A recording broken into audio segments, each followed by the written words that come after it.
ایک سوال آیا ہے کہ نیند بہت کم آتی ہے اور کھانا کھاتے ہیں تو گھبراہٹ ہوتی ہے۔ میرے بھائیوں، ایک لقمے کو اتنا چباؤ جتنے آپ کے دانت ہیں۔ کتنے دانت ہیں؟ اگر ایک لقمے کو 32 بار چباؤ گے کھانا کیا بنے گا؟ اور الحمدللہ ثم الحمدللہ پوری دنیا میں یہ کانسیپٹ کہ لقمے کو 32 بار چباؤ۔ میرے پاس کل ایک بہت بڑے صاحب آئے، کہنے لگے ڈاکٹر صاحب اب تسی تو لوگوں نے پڑھنے پاتا ہے۔ میں کہ کیا ہوا؟ کہنے لگے اڑے بتی دے چکر چ پایا نا، وہ گندے اور 32 باری تو ہوندا ہی نہیں گا۔ 32 باری میں نے انہیں بتایا، میں کیا بھائی صاحب اگر میں ان کو یہ کہتا کہ 10 دفعہ چباؤ تو انہوں نے تو 5 باری چبا کے چھاڑ دینا سی، تو جی انہوں نے کہنا 5 باری چباؤ تو انہوں نے 2 باری چبا کے چھاڑ دینا سی، اور 32 باری کہنا ہوا تو کم از کم کوئی 15 باری چبا دے۔ تو میرے بھائیوں، جب آپ کھانے کو چبانا شروع کرتے ہو، اصل میں جو چیز ہے اس کو سمجھ لو۔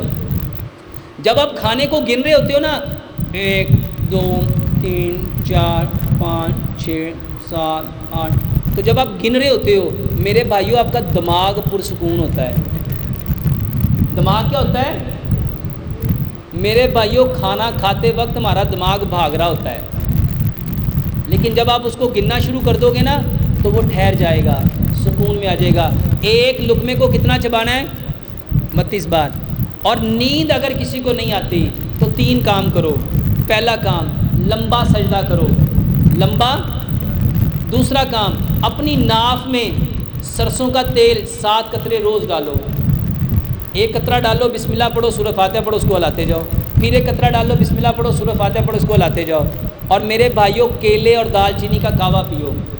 1 گلاس پانی لو، 1 پورا کیلا لو، اس کو اچھی طرح دھو لو، اس کے چھوٹے چھوٹے ٹکڑے کر لو۔ 3 انچ کی 3 ڈنڈیاں دال چینی کی لو، 1 گلاس پانی میں ڈالو، اتنا پکاؤ اتنا پکاؤ اتنا پکاؤ، 1 گلاس پانی آدھا رہ جائے، اس کو چھان کے سونے سے پہلے پیو۔ بہترین نیند آتی ہے 4 سے 6 گھنٹے تک۔